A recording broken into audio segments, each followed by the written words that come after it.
Most people are not failing because they lack talent.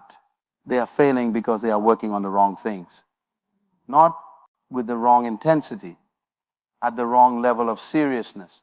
That is the quiet devastation no one talks about. You can be busy for an entire decade and still be standing in the same place because movement and progress are not the same thing. Effort and execution are not the same thing. Desire and discipline are not the same thing. And until you understand that distinction at the core of how you operate, you will keep pouring energy into a system that was never designed to produce what you want. This is the correction. This is the recalibration. Not a motivational push to do more, but a structural correction to what you must work on. Starting now, not next season, not after the holidays, not when things stabilize. Now.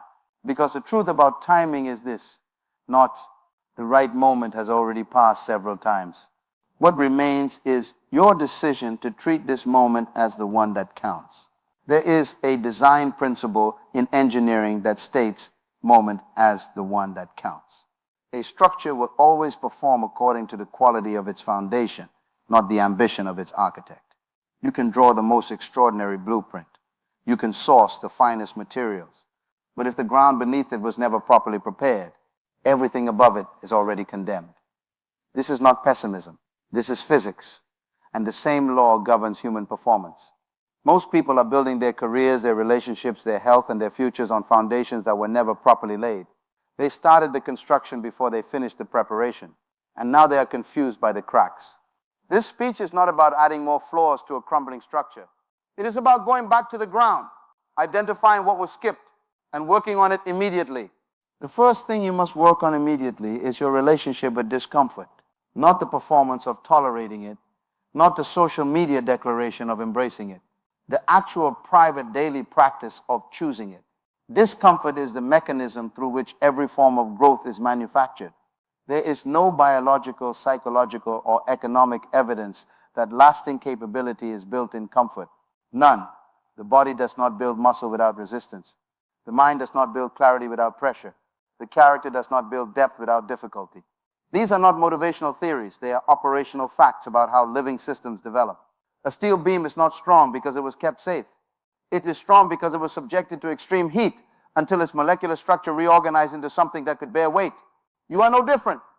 And yet, the first thing most people do when discomfort arrives is negotiate with it. They lower the standard. They extend the deadline.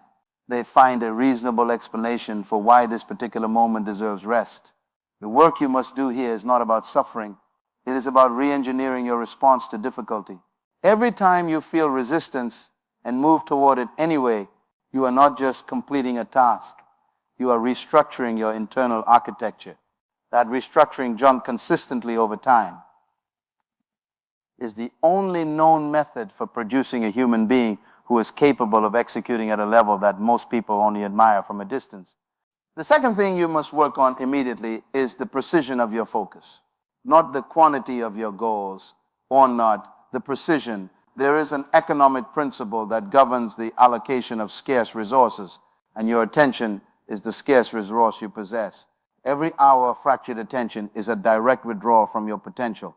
Every notification you respond to in the middle of deep work is a structural interruption that costs you far more than the seconds it takes to respond. Neuroscience has documented this clearly. The mind does not multitask. It switches, and every switch costs energy, momentum, and depth. What this means practically is that the person who works on one thing with complete, undivided intensity for 4 hours will outproduce the person who works on 6 things with divided attention for 12. This is not about working less. It is about working in alignment with how the human cognitive system was designed to function. The assignment here is specific. Identify the one output, Mots, the one skill, the one project that if developed and executed at a world-class level would restructure every other area of your life. Then defend that priority like a manufacturer defends the integrity of their primary product line. Everything else is secondary until the primary is secured. The third thing you must work on immediately is your internal narrative. This is not soft psychology. This is architecture. The story you tell yourself about who you are, about what is possible for you, about what you deserve and what you are capable of is the blueprint from which your entire life is being constructed. No contractor builds beyond the blueprint. The builder follows the design. Your behavior, not every day, is your contractor. And it is faithfully building exactly what your internal narrative has specified. If the narrative says you are someone who almost succeeds, your contractor will deliver almost success with extraordinary precision. If the narrative says you are someone who cannot sustain discipline, your contractor will find a way to break every streak you start. The work here is not positive thinking. Positive thinking without structural change is decoration. The work here is diagnosis, then redesign. You must examine the specific language you use when you speak to yourself about your own capacity. You must identify where that language originated. You must then replace it, not with wishful declarations, but with evidence-based recalibrations. Every time you complete something hard, you create evidence. Collect that evidence deliberately, reference it often. Over time, the narrative shifts, not because you forced it, but because the evidence demanded it. Consider this from the natural world. A river does not cut through rock because it is powerful. It cuts through rock because it is persistent, and because it flows exactly where the terrain allows momentum to build. There are rivers in the world that have carved canyons thousands of feet deep, not through force, through direction, consistency, and the refusal to stop. Many of the people reading this are powerful enough. The raw capacity exists. What is missing is the directed, sustained, patient application of that capacity toward a single channel. They keep widening the river instead of deepening it. And then wonder why they have never reached the ocean. The fourth thing you must work on immediately is your standard of execution. Not your standard of starting, your standard of finishing. There is a manufacturing concept called zero defect tolerance, a quality control philosophy that treats every deviation from the standard as a systemic failure requiring immediate correction, not as an acceptable variance. Most people apply this standard to nothing. They start well, execute loosely, and finish carelessly. And then they wonder why the output does not command the market, the respect, or the compensation they believe they deserve. The world does not pay for effort. It does not pay for intention. It does not even pay for consistency. If that consistency is producing mediocre output reliably, the world pays for results that solve problems at a level of quality that is difficult to replicate. That level is not reached by talent alone. It is reached by a personal standard that refuses to release anything that has not been taken to its highest possible form. The immediate application of this principle is to take one thing you are currently producing, one deliverable, one skill, one area of output, and work on it until it reaches a level that surprises even you. Until you complete that exercise, you do not yet know your ceiling, and you cannot work toward a ceiling you have never tested. The fifth thing you must work on immediately is your capacity for long-range thinking. The human brain is wired for immediate reward. This is not a character flaw. It is a survival mechanism that was designed for an environment that no longer exists. In the ancient context, not securing food today was more important than planning for next year. But you do not live in that environment. You live in a world where the greatest rewards are almost universally delayed, where the compounding of skills, relationships, capital, and reputation operates on timelines of years and decades, not hours and days. This means that your factory default wiring, optimized for short-term gains, versus actively working against the conditions required for long-term dominance. The work here is deliberate override. Every time you make a decision, every time you allocate time, money, or attention, you must pause and run it through a longer timeline. Ask not what this produces today, but what this produces in 5 years if repeated daily. The investment that produces nothing today but compounds into mastery in 3 years is almost always more valuable than the action that produces visible results immediately but builds nothing beneath the surface. Here is where you must pause and reckon with something. You have been in motion. You have been producing. You have been, by most external measures, active. But activity without architecture is just organized chaos. And the cost of that chaos is not just inefficiency. It is the compound loss of potential over time.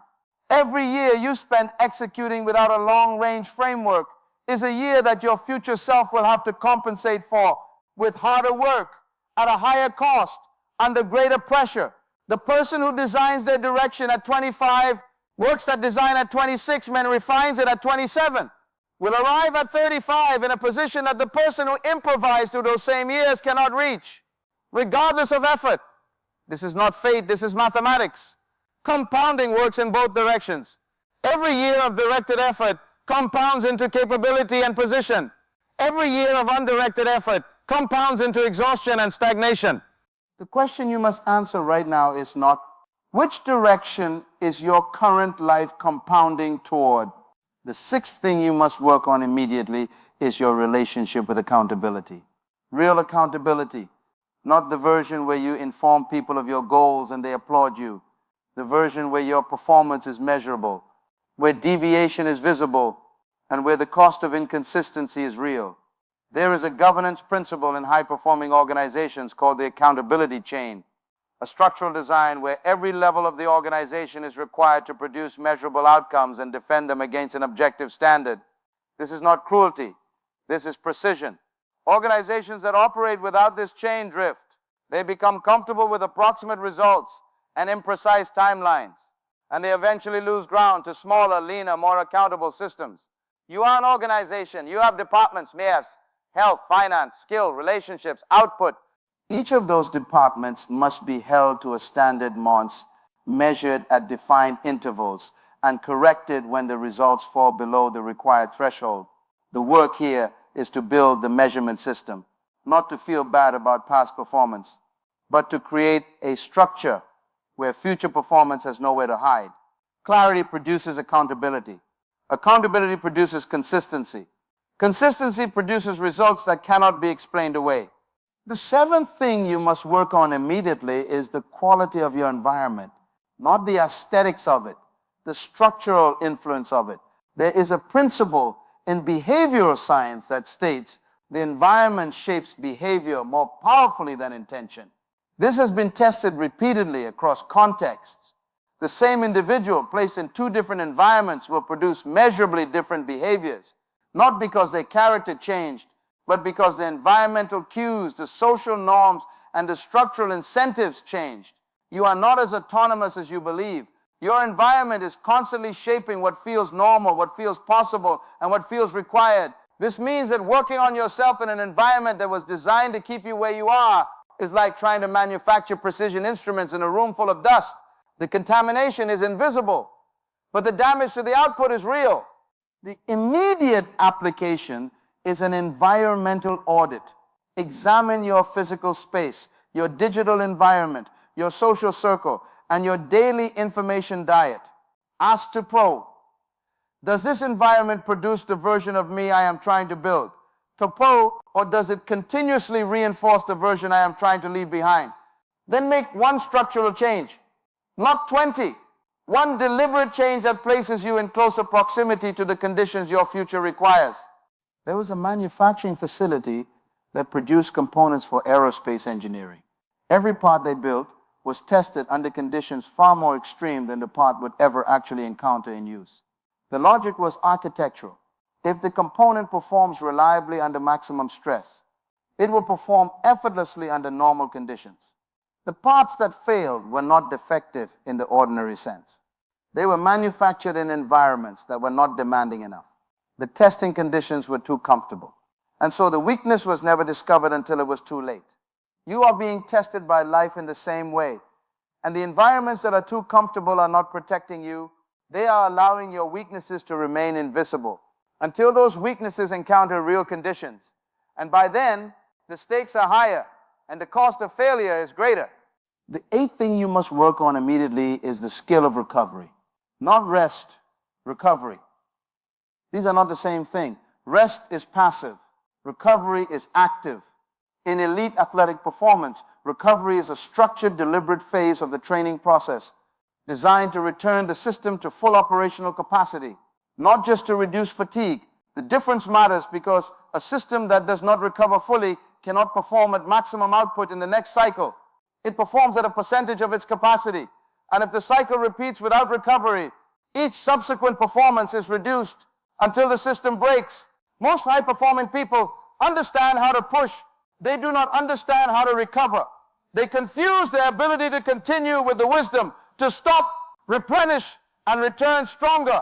The work here is to build deliberate recovery into your operational structure. Sleep with the same seriousness you bring to your most important task. Manage your mental load with the same precision you manage your schedule. Protect the periods of stillness that allow your mind to process, synthesize, and generate at the level your ambitions require. A machine that is never taken offline for maintenance will perform at declining capacity until it fails completely. You are not exempt from this law. The ninth thing you must work on immediately is your skill acquisition strategy. Not learning generally, skill acquisition specifically. There is a documented difference between the way people accumulate information and the way they build executable capability. Information is passive. Skill is active.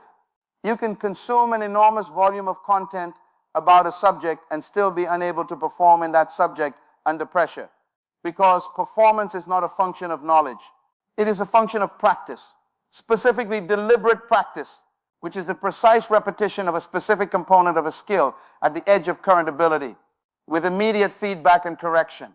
Most people do not practice this way. They study, they observe, they discuss, they plan, and then they are surprised when their execution does not match their comprehension. The application here is surgical. Identify the 3 skills that are most critical to the life you are trying to build. Then design a daily practice protocol for each one, not a study plan, a performance plan, daily repetition of specific components, measurement of specific outputs, correction of specific errors. This is how capability is manufactured, not through exposure, through practice. The 10th thing you must work on immediately is the decision you have been postponing. You know which one. There is a decision you have been circling for months, perhaps years, a decision about a direction, about a relationship, about a standard you have been tolerating that you know you should have rejected long ago, about a commitment you said you would make when conditions were better. Nonsense. And the conditions have been adequate for some time now, but the commitment has not been made. Postponed decisions do not expire, they compound. The cost of not deciding grows with every passing period, because while you are waiting not, the alternative you are tolerating is shaping you. The standard you have been accepting is recalibrating your sense of what is normal, and slowly, much without drama, the life you said you were going to build is being replaced by the life that was built by default in the absence of your decision. This is not abstract, this is structural. The mechanism of default is powerful and quiet. It does not announce itself. It simply fills the space your decision left empty. The work here is not complex. It is just difficult. Make the decision. Not the perfect decision, the honest one, the one that aligns with the person you are designed to become. And then, taunts, execute it without waiting for conditions to confirm that you were right. Now, here's what the activation of these 10 areas actually requires. Not inspiration, not readiness, a system, a daily operating structure that treats each of these 10 areas as a real department of your life with real outputs, real timelines, and real accountability. Begin with a morning protocol that is not about ritual, but about priming. The first 90 minutes of your day are the highest value time you will have, because the mind is at its most plastic, most focused, and most receptive to deep work. Do not fill that window with reactive behavior. Do not begin the day by processing other people's agendas. Use that window to advance the most important work you carry. This is not a lifestyle preference. It is a performance architecture decision. Organizations that protect their highest value work from low value interruptions consistently outperform organizations that do not. You are an organization. Then build a weekly review structure, not to celebrate or criticize, but to measure. Every week, look at the 10 areas, which moved, which stalled, which regressed. Identify the one area that most needs attention in the coming week and allocate disproportionate resources to it. This is not about balance. Balance is a maintenance strategy. You are not in maintenance. You are in construction. And construction requires concentrated effort at the points of greatest need, not equal distribution across all surfaces. The people who have built the lives that others spend their whole existence admiring did not have different talent. They did not have different time. They did not have cleaner circumstances or fewer obstacles. What they had was a different relationship with the 10 things outlined here. They worked on their response to discomfort before discomfort arrived. They sharpened their focus before the high-stakes moment demanded. They rebuilt their narrative before the market forced them to.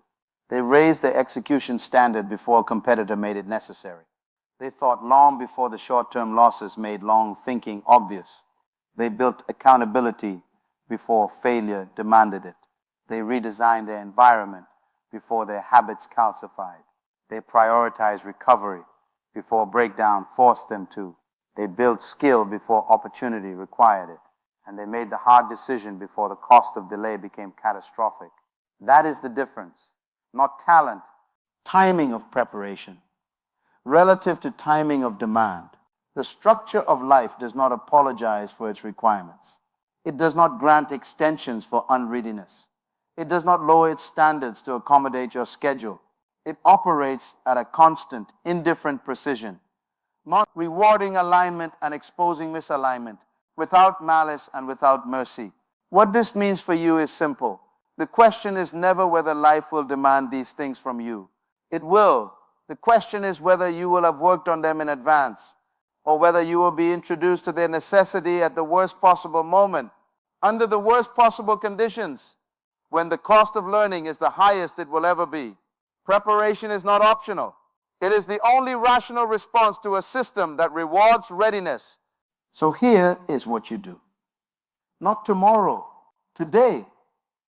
Pick the one area from these 10 that you have most avoided, not the one that sounds most impressive to work on. The one you have been quietly hoping no one would identify, that one. The avoidance of a particular area is almost always the clearest signal of where the structural weakness lives. The things we avoid are not things we lack interest in. They are things we fear we are incapable of. And that fear, when examined, is almost never based on evidence. It is based on a story that's usually formed early, usually inherited from someone else's limitation, and then adopted as personal fact. Examine that story, interrogate it, ask for its evidence. In most cases, it will not be able to produce any. And in the absence of evidence, a belief is not a truth. It is just an old decision that was never revisited. Work on that area for the next 30 days with the precision of a technician repairing critical infrastructure. Not casually, not when inspiration arrives. Daily, with measurement, with accountability, with a standard that you define in advance and defend against the temptation to lower it when performance is uncomfortable. At the end of 30 days, you will not have mastered the area, but you will have done something more important. You will have broken the avoidance pattern. You will have produced evidence of your own capacity that your internal narrative cannot dismiss. And that evidence, accumulated day by day, is the raw material from which a new architecture of self is constructed. The life you are capable of is not waiting for your circumstances to change. It is waiting for your commitment to these 10 things to become real, not declared, real. Measured in daily action, confirmed in weekly output, compounded over months into a version of you that looks back at this moment and recognizes it not as a turning point that felt monumental, but as a quiet, ordinary morning when you finally stopped managing your limitations and started working on your design. Check yourself every 7 days against these 10 areas, not to grade yourself, to govern yourself. Governance is not judgment. It is correction in motion.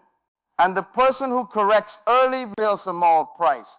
The person who corrects late must pays with years